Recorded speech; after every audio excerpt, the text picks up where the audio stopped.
Kita teruskan jemput Penggalan Rinting. Ya, terima kasih. Ringkaskan masa. Terima kasih Datuk Speaker kerana memberi peluang untuk mengambil bahagian dalam perbahasan ini. Agak cepat sikit. Penggalan Rinting merafah sembah tahniah kepada Duli Yang Maha Mulia Tuanku sempena ulang tahun Hari Keputeraan Tuanku. Dan Penggalan Rinting juga ingin mengambil kesempatan ini mengucapkan takziah kepada mangsa Hospital Sultanah Aminah yang dekat dalam kawasan Penggalan Rinting. Dan Penggalan Rinting ada ziarah atau melawat? Ada. Dan setinggi-tinggi penghargaan kepada pegawai-pegawai keselamatan dan perubatan yang terlibat dalam mengendali kemalangan tersebut. Jadi Yang Berhormat Datuk Speaker, satu bajet yang efektif kena merujuk kepada kadar prestasi pengutipan hasil dan perbelanjaan tersebut. Dan sabar saya ucapkan kepada kerajaan kerana dapat mencapai kadar prestasi mengutip hasil sebanyak 96%. Tapi waktu yang sama, saya juga ingin mengetahui kadar prestasi perbelanjaan setakat ini. Anggaran perbelanjaan mengurus meningkat sebanyak 15% dari bajet 2015 ke bajet 2016 dan 13% dari bajet 16 ke bajet 2017. Dan setiap kali kita bersidang, kita kena meluluskan perbekalan tambahan, dan untuk tahun ini saja ini sudah 3 kali, dan jumlah yang kita tambah adalah 10.76% daripada jumlah anggaran perbelanjaan mengurus bajet 2016 yang diluluskan tahun lepas. Jadi mengambil iktibar daripada bajet untuk tempoh tahun 2016, saya hairan mengapa jumlah anggaran perbelanjaan bekalan untuk bajet 2017 yang lebih tinggi tidaklah dimasukkan sekali dalam bajet tahunan. Memandangkan macam bajet 2016 dibentangkan tahun lepas, kena lagi membuat pembentangan pentambahan perbekalan sebanyak 3 kali. Dan mengapa tidak sekali kita membuat anggaran yang lebih tinggi untuk setahun dan kita guna setahun, dan saya rasa Dewan Yang Mulia ini memang akan luluskan. Jadi ini boleh jimat masa pegawai-pegawai yang menyediakan laporan ataupun enactment perbelanjaan tambahan tersebut. Jadi perbelanjaan wang bekalan yang tujuannya adalah aktiviti pentadbiran yang sepatutnya boleh dianggar sebab aktivitinya memang dah tetap. Contohnya OT, jawatan baru ke, jawatan apa ke, bekalan. Dan kalau boleh, kalau efektif tu dia ikut anggaran.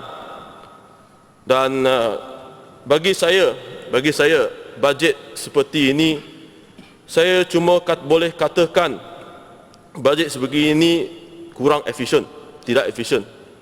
Ataupun kalau kita lihat balik dengan bajet 2016 juga merupakan, bila dibentangkan, merupakan satu bajet surplus, tetapi selepas 3 kali kita buat penambahan pembekalan tambahan, kita tambah, dan ia menjadi satu bajet defisit kalau kita masukkan situ. Jadi adakah cara yang sama akan digunakan untuk bajet 2012 yang dikatakan surplus ini? Yang surplus, saya boleh katakan surplus syok sendiri, bukan bajet syok sendiri, tapi surplus itu syok sendiri. Jadi ini sedikit pandangan terhadap bajet surplus dan badan tambahan. Yang Berhormat Datuk Speaker, Yang Berhormat Menteri Bahasa pernah mengatakan konsep Argo Stay, dan semasa Exco pelancongan menjawab soalan, beliau juga mengatakan promosi melalui laman sesawan dan aplikasi telefon bimbit. Dan sini saya dua benda saya nak tahu daripada sini.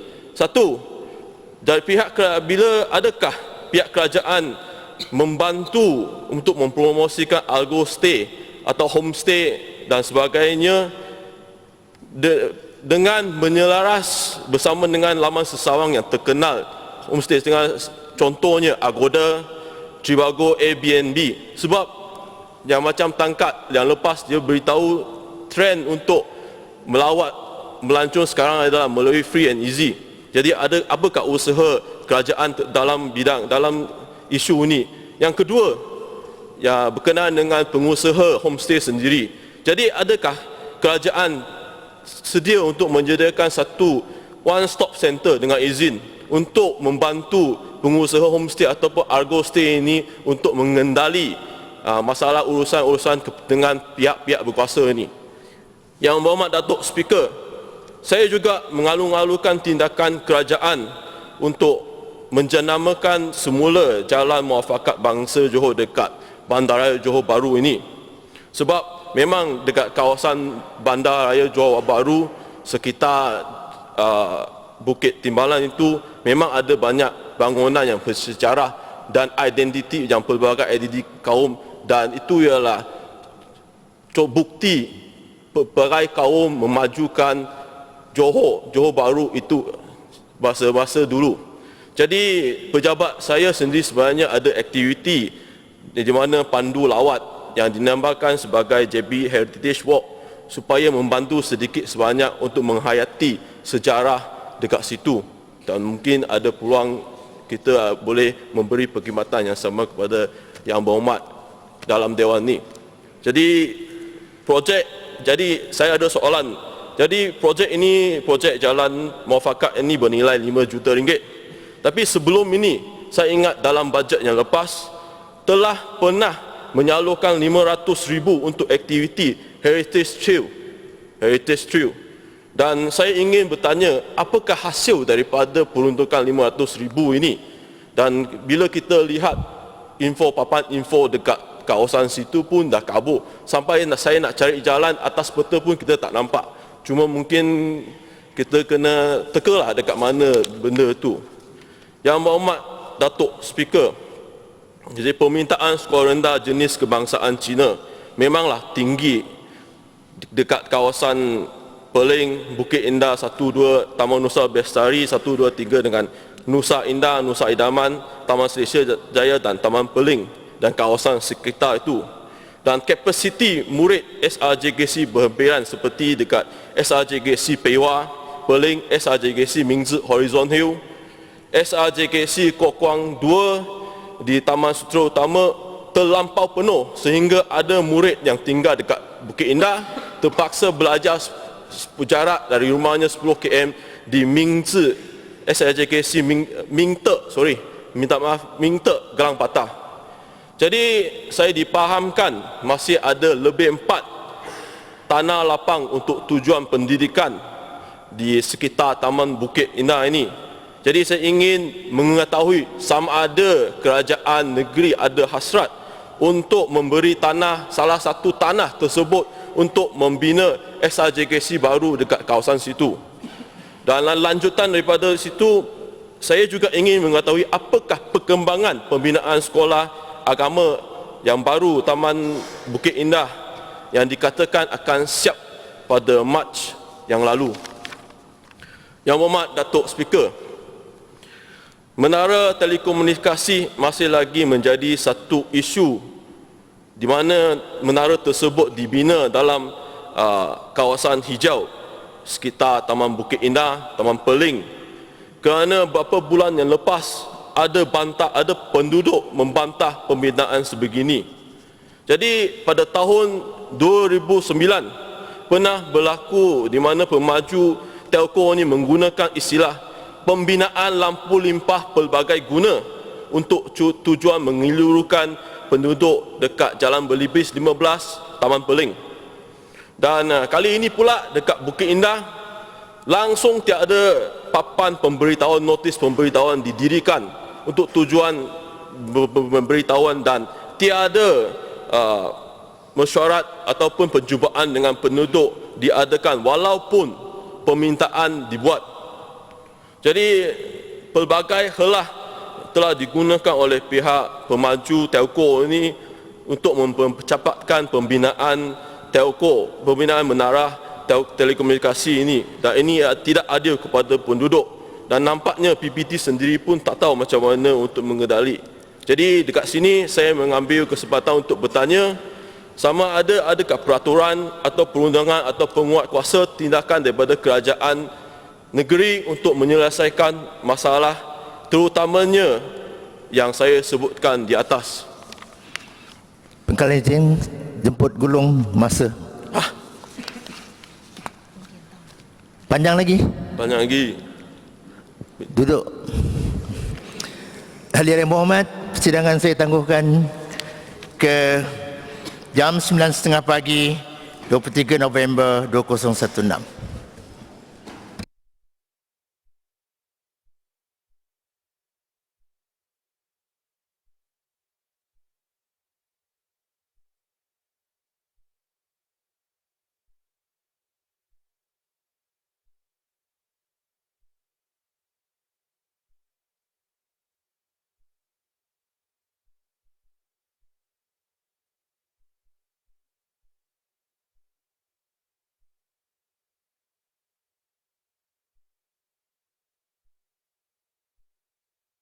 Dengan saya mempersilakan Yang Berhormat Pangkalan Renting berbaki 10 minit saja. Jangan lebih. Terima kasih Tuan Sri Speaker di mana memberi peluang saya berucap selama 2 hari. Jadi saya teruskan ucapan saya. Yang Berhormat Tuan Sri Speaker, ucapan Yang Berhormat Menteri Besar juga menyebut pasal membantu menyelesaikan masalah setinggan dekat Johor Bahru ini. Dalam kawasan Pangkalan Renting juga ada masalah yang sama. Yang isu Kampung Bakar Batu yang saya bawa dalam sidang lepas kini telah menghadapi tuduhan mahkamah daripada pihak pemaju. Dan satu lagi isu yang baru di mana ada penduduk di sebelah surau sementara Kampung Sungai Dangga juga diusir dari tanah kerajaan itu sendiri. Jadi untuk penduduk Kampung Bakar Batu yang telah duduk dekat kawasan situ dah lama puluhan tahun dan pernah mendapat status TOL, saya minta pihak kerajaan dapat membantu dalam menjadi orang tengah untuk berunding dengan pemaju dekat situ. Sekurang-kurangnya penduduk kampung minta boleh mendapat tempat tinggal yang baru dalam kawasan kat situ juga. Kat sebelah kampung orang asli Bakar Batu pun boleh memandangkan pembangunan yang akan dijalankan situ akan mendapat untung berbaloi daripada pihak pemaju. Jadi untuk penduduk dekat kampung Sungai Dangga pula, saya minta supaya kerajaan dapat membantu. Sekurang-kurangnya adalah papasan ataupun sedikit adalah penetapan baru yang sepatutnya kepada penduduk dekat situ. Jadi Yang Berhormat Tan Sri Speaker, loji najis di apartmen Bukit Saujana masih lagi tak berfungsi dengan baik. Tinjauan saya yang baru ini ada lagi kita nampak najis. Dia melimpah keluar terus daripada loji itu ke sistem pepaitan berdekatan. Jadi bukan saja bau busuk, saya juga bimbang kebersihan dan kesihatan sekitar situ. Kalau serius, saya takut penyakit akan berlaku. Jadi sebagai Bandaraya Johor Bahru yang dikatakan maju ini, perkara ini tak sepatutnya berlaku. Jadi saya ingin tahu bagaimanakah MBJB mengendali dan menyelaraskan sistem gumbahan dan kawasan dalam kawasannya, dan untuk loji ini apakah tindakan yang telah diambil oleh MBJB. Jadi Yang Berhormat Tan Sri Speaker, bila kita tanya pasal punca banjir kilat, barangkali jawapan yang kita terima ialah air pasang, hujan lebat. Tapi pada 25 hari bulan Oktober yang lalu, hari hospital terbakar itu,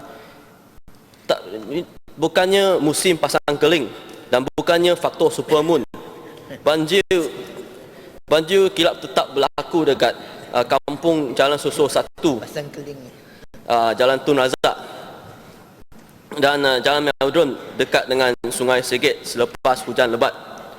Saya juga mendapati ada takungan air yang serius dekat Jalan Skudai, dekat dengan tapak pembinaan Country Garden selepas saja hujan lebat sikit itu berlaku. Jadi saya bimbang juga banjir kilat akan berlaku dekat kawasan situ. Kalau banjir kilat berlaku dekat kawasan situ, Johor Bahru akan jam teruk dekat Bandar Raya Johor Bahru. Jadi saya bimbang benda ni akan berlaku dan saya ingin mengetahui apakah rancangan kerajaan untuk memastikan banjir kilat itu tidak berlaku lagi dalam Bandar Raya Johor Bahru. Jadi satu lagi soalan tambahan lanjutan itu, kita nak tahu selepas banjir kilat ni ada tak pampasan atau bantuan kepada mangsa banjir kilat? Contohnya mangsa banjir kilat yang berlaku dekat kampung Jalan Susu 1 situ. Walaupun banjirnya sekejap, tapi kerugian penduduk sendiri memanglah besar. Sampailah ada kereta rosak, ada benda rosak. Ada tak pampasan khas kepada mereka ini? Dan lanjutan itu juga, sebab saya rasa banjir kilat hujan besar ini pun disebabkan oleh perubahan iklim, climate change. Jadi saya ingin tahu adakah tindakan ataupun perbincangan daripada pihak kerajaan negeri untuk menanangi masalah ini, sebab perbincangan sangat hangat dekat dunia pasal climate change ni baru-baru ni, sampai adalah dekat Paris pun ada perjanjian baru yang dibuat. Dan apakah tindakan ataupun langkah yang akan dibuat oleh kerajaan negeri sendiri? Jadi sebelum saya duduk, saya juga ingin mengambil perhatian Dewan Yang Mulia ini bahawa tahun lepas TMJ pernah bertitah bahawa Johor boleh keluar daripada Malaysia dengan syarat, jika ada syarat dalam perjanjian dalam pembentukan Malaysia dilanggar. Jadi selepas Tuanku titah, ramai bangsa Johor yang menyambut baik titah Tuanku ini dan bertanya-tanya kepada saya, ini pengundi pun tanya, betul ke? Wabi, Ya. tolong ubah kepada tajuk lain. Tajuk ni jangan sentuh lah. Sentuh. Ubah tajuk lain. Yang tajuk yang tadi itu jangan disentuh. Okey, saya teruskan. Jadi sebalik pada penyata kewangan. Jadi bila saya buat pemeriksaan ke atas kertas mesyuarat untuk sidang DUN kali ini, saya mendapati semua penyata kewangan 2015 untuk semua BBT telah dibentangkan kecuali MBJB. Jadi penyataan kewangan MBJB 2014 juga baru dibentang pada sidang awal tahun ini. Padahal penyata kewangan MBJB untuk tahun 2013 dan sebelum ini boleh dibentang bersama-sama BBT lain ketika setiap persidangan bajet sebelum ni. Jadi saya ingin minta penjelasan mengapa penyata kewangan MBJB untuk tahun 2014 dan 2015 lewat dibentang. Dan saya rasa dengan ini sekian saja daripada Pengkalan Rinting. Terima kasih.